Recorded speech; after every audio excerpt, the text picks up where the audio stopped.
You alright guys, welcome back to another video. So look, it's the here we go from Fabrizio Romano, and we know what that means. It means that Madueke is going to be an Arsenal player. Now whether he plays on Sunday in the final is up to Chelsea. I'm not sure how that's going to work because we don't obviously want him to get injured now, do we? So look, Madueke is an Arsenal player. Costed around 50 million, around 52 to be specific. I'm not sure if it's 50 million guaranteed and 2 million add-ons. I'm also hearing it's 40 million plus 12 million add-ons, which would be the better option of the two.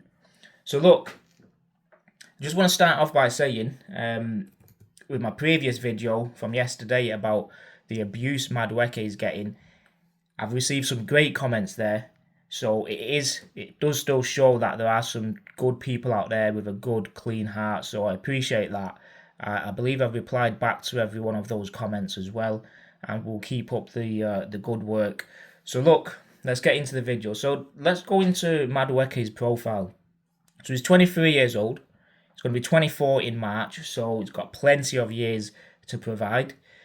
He's played about 92 games for Chelsea, scored 20 goals. I'm not sure how many assists he's got, but I'm pretty sure in 92 appearances, he would have had at least 10 assists maybe. So let's say 30 goal contributions over the course of 2.5 years. He's played 46 times last season for Chelsea, so that immediately means he's a starter. He was a starter for Chelsea. And his first goal, funnily enough, was against Arsenal a few seasons ago when they lost 3-1 at Emirates. He's also played for England at all youth ranks and levels, and most recently at the senior level 7 times. He's yet to score though, but he's provided an assist. So for me, he's a strong player. He's left-footed, he can play on both wings. He's rapid, and he's fast with the ball. So when he's dribbling, he's fast with the ball, which is something we need because Martinelli's a bit like that, but he just doesn't look up. Whereas Madueke can get past the player and create a good opening as well. So for me, what can we expect from Madueke? First of all, the most important thing for me is squad depth. Getting a 50 million backup player is something we have never ever done before. Whether he is going to be a backup player or he's going to be predominantly playing on the left wing is yet to be seen. But for me, it's more of a squad addition, like depth, more like what Man City do with getting 50, 60 million players to sit on the bench. So first of all, it's going to keep Saka on his toes, and all of our wingers essentially, because you're not going to spend 50 million for somebody just to sit on the bench. Especially not Arsenal. Arsenal will not do that. Arsenal are one of the most stingiest clubs out there. Top clubs out there. Now, you're going to have to expect a lot of rotation next season. I do. I think Saka will be benched quite a bit as well.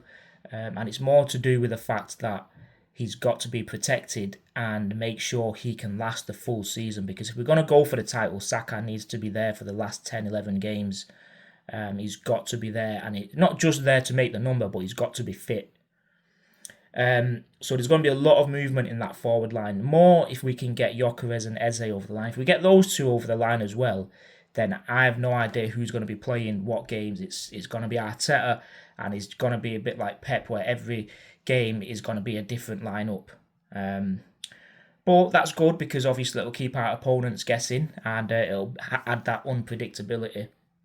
Now, unpredictability, that is Madueke as well. He is unpredictable.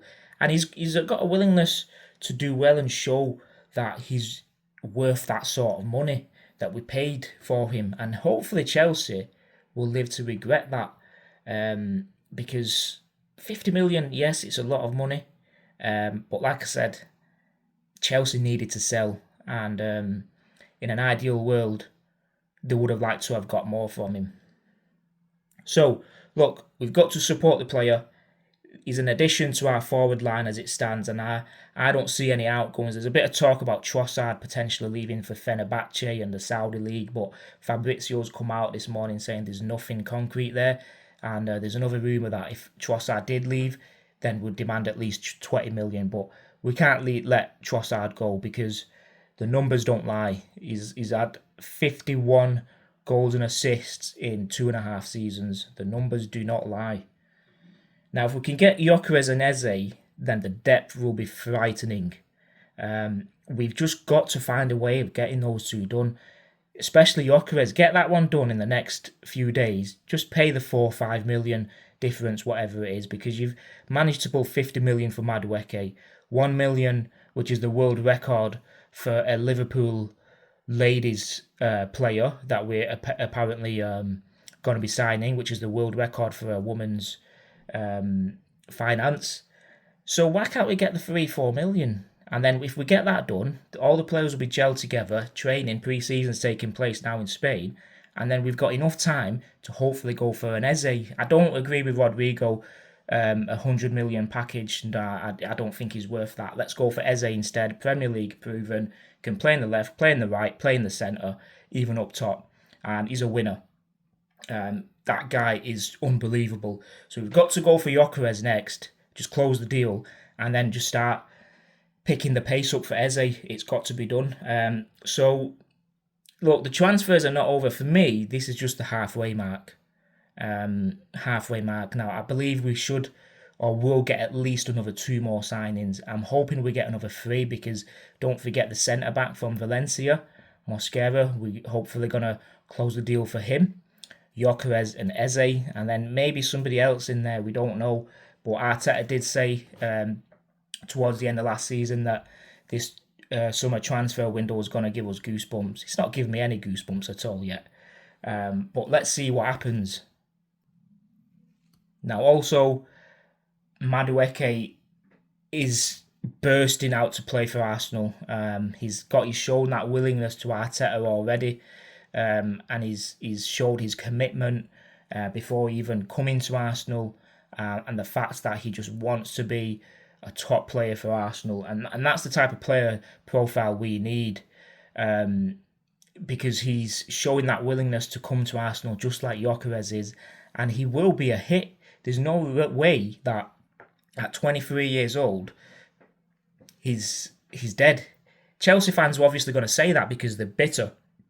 They're never going to say we're going to sell you a good player, but deep inside they know Madueke has been one of their best players over the past few seasons. Other than Cole Palmer, as an attacker, you know, he's been up there. He's been better than Neto. He's been better than Jackson, and he's started the majority of the games for him. So you got to ignore what Chelsea fans are saying. It's just like us. If we sold, let's say, Odegaard to Chelsea, we're going to just pick up all the bad stuff about Odegaard and not mention any of the good stuff he did.